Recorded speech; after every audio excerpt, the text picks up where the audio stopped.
Olá, sejam bem-vindos a mais uma aula do nosso preparatório básico para concursos, dentro da parte de conhecimentos específicos de odontologia.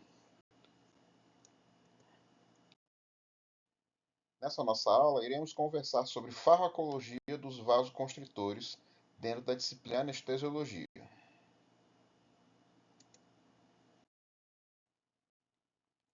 Como nós vimos, os anestésicos locais, eles promovem vasodilatação. Isso é inerente a qualquer anestésico local. Essa vasodilatação aumenta a vascularização no tecido onde ela ocorre. E isso faz com que haja um aumento da taxa de absorção do anestésico local. E aí, com isso, o que vai acontecer? O anestésico local ele vai ser absorvido mais rapidamente. Isso vai fazer com que a duração da anestesia diminua e a qualidade, a potência anestésica também diminua. Além disso, pelo fato da absorção ser mais rápida, a concentração sanguínea vai aumentar mais rapidamente. E isso leva a um maior risco de toxicidade por conta do anestésico local subir a sua concentração rapidamente no sangue. Então, diante desse slide, a gente já consegue entender que o vasoconstritor ele vai diminuir esse efeito vasodilatador que o anestésico local faz. Com isso, ele vai ter como função aumentar o tempo de duração da anestesia, aumentar a qualidade da anestesia e também vai diminuir o risco de toxicidade por lentificar a absorção do anestésico local. Então, o principal objetivo da associação dos vasoconstritores com os anestésicos locais é aumentar o tempo de permanência do anestésico local onde ele foi aplicado, tá? Para que haja um maior tempo de ação anestésica. Essa associação ela apresenta alguns riscos.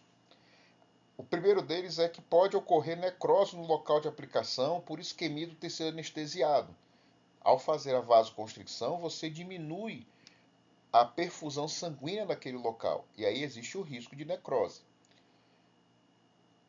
Outro problema, é comum a ocorrência de hemorragia no local da intervenção, causada por uma vasodilatação rebote quando termina a ação vasoconstritora da epinefrina. O que acontece?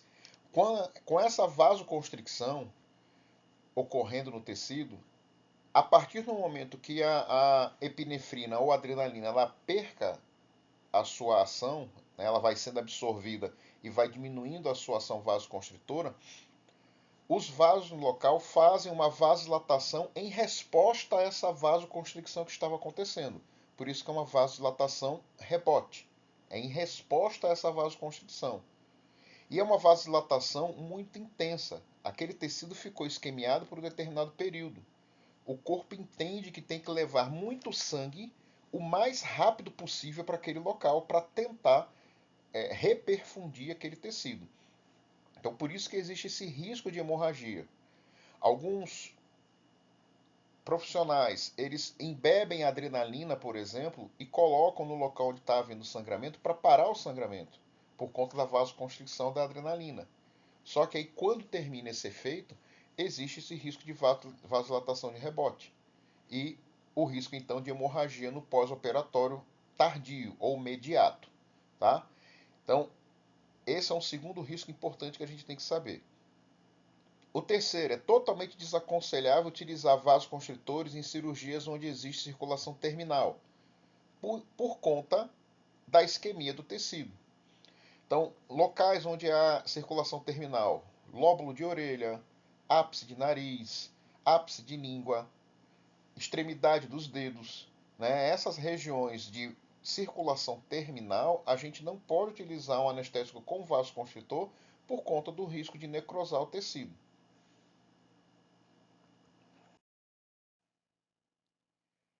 Essa tabela, ela está aqui basicamente para ilustrar para a gente o seguinte, tá? A gente está vendo aqui a mepivacaína e a lidocaína.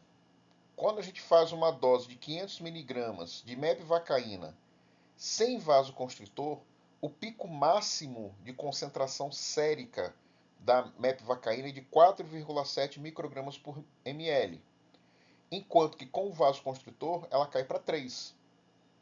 Então a gente tem uma grande diminuição da concentração sérica do anestésico local quando se utiliza o vasoconstritor.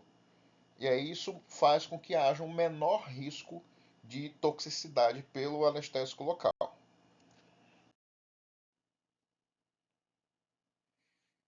Os agentes vasoconstritores que nós temos, né? A gente tem as aminosimpático-miméticas, são as mais utilizadas, e dentro dessas aminosimpático-miméticas a gente tem a adrenalina, que é o nosso principal vasoconstritor, tá?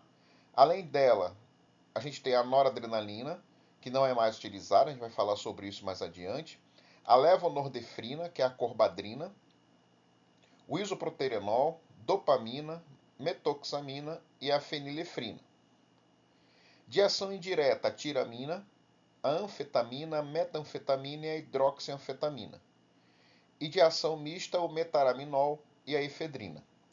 Então, desses, os mais importantes para a gente, em termos de anestesiologia, são a adrenalina, a noradrenalina e a levonorfrina, são os mais conversados, os mais utilizados, sendo que a adrenalina é o principal vasoconstritor, a principal aminosimpático-mimética utilizada, associada ao anestésico local. Então, desses agentes, o que a gente tem, né, a epinefrina ou adrenalina, que é a mais utilizada, tá? Ela é largamente utilizada. A norepinefrina ou noradrenalina, ela é recomendada a sua não utilização. Ela tem uma ação vasoconstritora muito baixa quando comparada com a adrenalina e ela tem mais efeitos colaterais, mais efeitos adversos do que a adrenalina. É por isso que hoje a gente praticamente não tem anestésico local com noradrenalina. A levonorfrina, que é associada à mepivacaína na concentração de 1 para 20 mil, e a felipressina.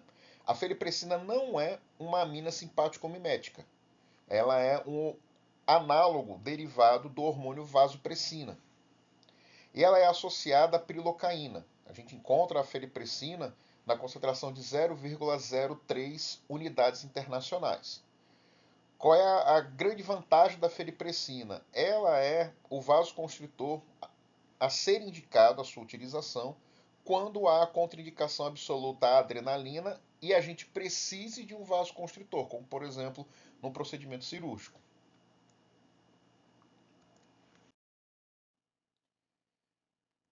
Então aqui a gente tem a adrenalina como nosso principal, né? Ela tem a potência vasoconstritora de 1, que seria, como ela é o padrão ouro, ela recebe essa potência 1, e as concentrações principais de adrenalina são 1 para 100 mil ou 1 para 200 mil. A gente também tem a adrenalina 1 para 50 mil, mas essas são as principais concentrações. Lembrar do seguinte, quanto maior for esse número depois dos dois pontos, menor é a concentração do vasoconstritor, tá? Então, 1 para 200 mil é menos concentrado do que 1 para 100 mil. Sempre lembrar disso. Se você tem essas duas concentrações aqui, o número que for, né, após os dois pontos, que for maior, significa que tem menos concentração daquela substância. A noradrenalina tem uma potência de 0,25, então é muito baixa a sua potência vasoconstritora, e a concentração utilizada é 1 para 50 mil. Levonorfrina ou a corbadrina, 0,15 a potência anestésica e empregado na concentração de 1 para 20 mil. A fenilefrina, 0,05, né, muito baixa a sua potência vasoconstritora e a concentração de 1 para 2,500. E a felipressina, que é utilizada com a prilocaína, a potência vasoconstritora é semelhante à da epinefrina, da adrenalina, e a concentração dela é de 0,03 unidades internacionais por ml.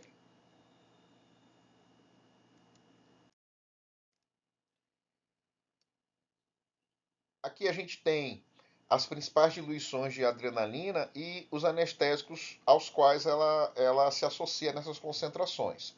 Então, 1 para 50 mil a gente vê associado a lidocaína. 1 para 80 mil também é lidocaína, né? Que é a solução chamada de lignocaína no Reino Unido. 1 para 100 mil a gente vê associada a articaína e a lidocaína. 1 para 200 mil a gente vê associada a articaína, bupivacaína, etidocaína, lidocaína, mepvacaína e a prilocaína. Aqui no Brasil, lembrar que a prilocaína ela é comercializada com a feliprecina. 1 para 300 mil a lidocaína e 1 para 400 mil a gente também vê associada a articaína. E sempre lembrar o que a gente falou ainda agora.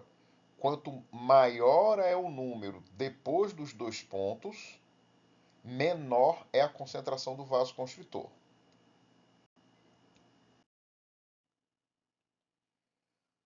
Além da ação do vasoconstritor, da importância da utilização dessa associação com o anestésico local, o que a gente vê também caindo em prova é questões falando de dose máxima de vasoconstritor. Tá? Então, a primeira coisa que a gente vai conversar são as doses máximas de cada vasoconstritor. Então, a adrenalina, tá? Ela tem como dose máxima, tá? A depender se é um paciente sadio ou um paciente cardiopata. Na adrenalina 1 para 100 mil, eu posso fazer até 200 microgramas por consulta, o que daria em torno de 11 tubetes. No paciente cardiopata, eu só posso fazer até 40 microgramas por consulta, o que daria 2 tubetes. A gente vai retomar isso daqui a pouquinho.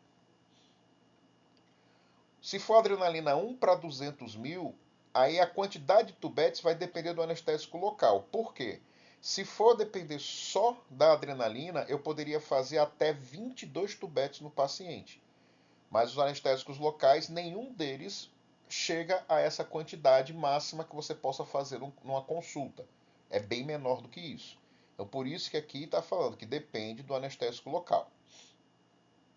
Se for o paciente cardiopata, a gente viu que a adrenalina é 40 miligramas por consulta. Nessa concentração de 1 para 200 mil, eu posso fazer até 4 tubetes. A noradrenalina, na concentração de 1 para 50 mil, eu posso fazer no paciente sadio 340 miligramas por consulta, o que daria em torno de 9 tubetes no máximo. E no paciente cardiopata, 140 miligramas por consulta, o que daria em torno de 4 tubetes no máximo. Se for na concentração de 1 para 100 mil, no paciente sadio, aí a conta vai depender do anestésico local, né? Porque aqui o máximo chegaria a 18 tubetes. E aí, mais uma vez, a gente não tem nenhum anestésico local que a gente possa utilizar essa quantidade grande de tubetes em uma única sessão. E 140 miligramas por consulta no paciente cardiopata daria no máximo 8 tubetes, já que é uma concentração de 1 para 100 mil.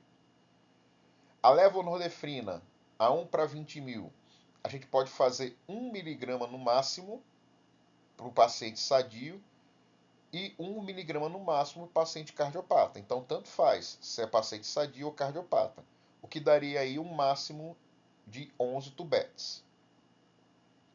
Feripressina, 0,03 unidades internacionais. A gente pode fazer 0,54 unidades internacionais por consulta, o que daria em torno de 10 tubetes. Isso para o paciente sadio. Para o paciente cardiopata tem que ser no máximo 0,27 unidades internacionais por consulta, o que daria em torno de 5 tubetes. Isso, mais uma vez, aqui a gente está sempre levando somente em consideração o vasoconstritor, tá? A fenilefrina, na concentração de 1 para 50 mil, 4 miligramas por consulta é o máximo que eu posso fazer para o paciente sadio, o que daria em torno de 5 tubetes. E 1,6 miligramas por consulta para o paciente cardiopata, o que daria no máximo 2 tubetes.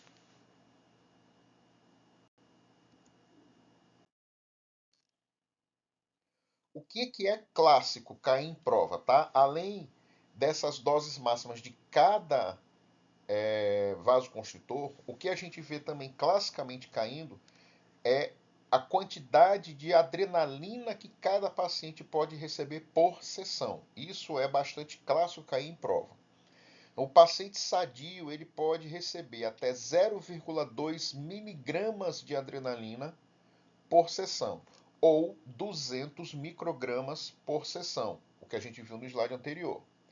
Se é um paciente cardiopata, ele pode receber até 0,04 miligramas por sessão ou 40 microgramas por sessão. O que que nós temos então? Se a adrenalina tiver a concentração de 1 para 50 mil, significa que ela tem 36 microgramas por tubete. Então, num paciente saudável, asa 1, eu posso fazer até 5 tubetes e meio. E no paciente cardiopata, paciente com doença cardiovascular clinicamente significativa, asa 3 ou asa 4, eu posso fazer apenas um tubete. Porque um tubete já tem 36 microgramas, já é 0,036 miligramas de adrenalina. Já está bem próximo do 0,04. No tubete com 1 para 100 mil de adrenalina, eu tenho 18 microgramas de adrenalina por tubete, o que eu poderia então fazer 11 miligramas num paciente saudável, 11 tubetes, melhor dizendo, num paciente saudável, e 2 tubetes apenas no paciente cardiopata, tá? Porque 2 tubetes daria 0,036 miligramas, já estaria próximo do 0,04. E 1 para 200 mil, eu vou ter 9 microgramas por tubete, o que me permitiria fazer até 22 tubetes se eu fosse levar em consideração somente o vasoconstritor, até 22 tubetes no paciente saudável, asa 1, e até no máximo 4 tubetes no paciente cardiopata, tá? Essa dose máxima de adrenalina, ela é tanto, a gente vê isso tanto no livro do Malamed, como a gente também vê no livro do Eduardo Dias de Andrade. Tá? Então, lá no livro do Eduardo Dias de Andrade, a gente tem a mesma coisa. Ó, 1 para 50 mil, eu tenho 0,036 miligramas de adrenalina por tubete. Eu só posso fazer um tubete por sessão no paciente cardiopata. 1 para 100 mil de adrenalina, eu tenho 0,018 miligramas.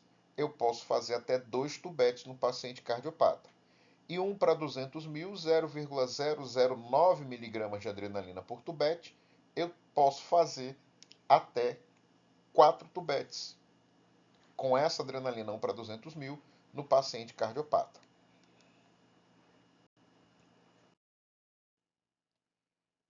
Contraindicações do uso da adrenalina ou da epinefrina também é um assunto bastante recorrente em prova. Né? Quando é que eu não posso usar adrenalina? Não posso usar em pacientes hipertensos. O paciente com a PA sistólica, né, a máxima, acima de 160 milímetros de mercúrio ou a diastólica acima de 100 milímetros de mercúrio. Tá? Se o paciente tiver 165 por 80, por exemplo, eu não posso fazer adrenalina porque a sistólica passou de 160. Se o paciente tiver 150 por 110, eu também não posso fazer adrenalina porque a mínima passou dos 100. Paciente com histórico de infarto agudo do miocárdio, com capacidade metabólica menor do que 6 equivalentes metabólicos, sem liberação para atendimento odontológico por parte do cardiologista. Tá? Então, o paciente que tem histórico de infarto, você precisa solicitar parecer clínico do paciente. Tá? O que a gente também vê classicamente falando com relação a paciente que tenha sofrido infarto? Que ele não deve ser submetido a procedimento cirúrgico, pelo menos nos primeiros 6 meses após o infarto. Porque nesses primeiros 6 meses ele tem uma grande chance de recidiva, ele ter um novo infarto, tá? Essa chance ela é perto dos 90%. Passados os 6 meses, essa chance ela cai para em torno de 12%, a depender do livro, do autor que você consulte. Pelo período menor do que 6 meses após acidente vascular encefálico, também não se pode fazer o uso da adrenalina. Paciente que fez cirurgia recente de ponte de artéria coronária ou colocação de stent. Também respeitado esses 6 meses. Alguns autores colocam até 3 meses, tá? O paciente que tenha feito cirurgia de bypass coronário, né? Ou a cirurgia de ponte de safena, ponte mamária, tá? Ou a colocação de um stent coronariano. Até 3 meses pós-cirúrgico não se pode fazer o uso de anestésico com vasoconstritor. Paciente com angina do peito instável, que é aquele paciente que relata dor no peito ao mínimo esforço. É aquele paciente que sente a angina e mesmo medicado a angina não regride, né? Ela às vezes até piora com a medicação, com a nitroglicerina que você faça o uso, como o Isordil. Então, paciente com angina de peito instável, você também não pode fazer anestesia com vasoconstritor. Em certos tipos de arritmias cardíacas, apesar do tratamento adequado, como por exemplo, paciente que é portador da síndrome de Wolff-Parkinson-White, também não se faz uso da adrenalina. Lembrar desse nome aqui, porque é esse nome que eles colocam em prova, tá? Não tem que lembrar desse nome dessa síndrome. Paciente com insuficiência cardíaca congestiva não tratada ou não controlada, você também não faz o uso da adrenalina. Paciente que tem insuficiência cardíaca, o coração ele não consegue trabalhar direito. Ele não tem força suficiente para trabalhar como deveria. Se a gente utilizar a adrenalina, lembra que a adrenalina ela tem um efeito inotrópico positivo no coração. A adrenalina faz com que o coração bata com mais força. Só que ele não consegue fazer isso. Então você vai acabar gerando uma demanda metabólica no coração muito maior do que o que ele suporta. E isso pode desencadear uma angina até podendo evoluir para um infarto no miocárdio. No hipertireoidismo não controlado também não se usa adrenalina, porque no hipertireoidismo não controlado o paciente ele é um paciente hipertenso. Se ele não for hipertenso, ele tem uma grande chance de fazer graves picos hipertensivos. Então a gente também não faz o uso do vasoconstritor, da adrenalina. Paciente portador de feocromocitoma. O que é o feocromocitoma? O feocromocitoma ele é um tumor de glândula adrenal, onde nesse tumor a gente tem uma grande produção de catecolaminas. E as catecolaminas elas aumentam a pressão, né? A gente viu que as catecolaminas, como a adrenalina, a noradrenalina, elas têm a capacidade de aumentar a pressão arterial. Se eu fizer um vasoconstritor como a adrenalina, esse paciente ele pode ter um pico hipertensivo. Paciente com história de alergia a sulfitos. Isso é uma maior prevalência em asmáticos, né? O paciente tem alergia a sulfito.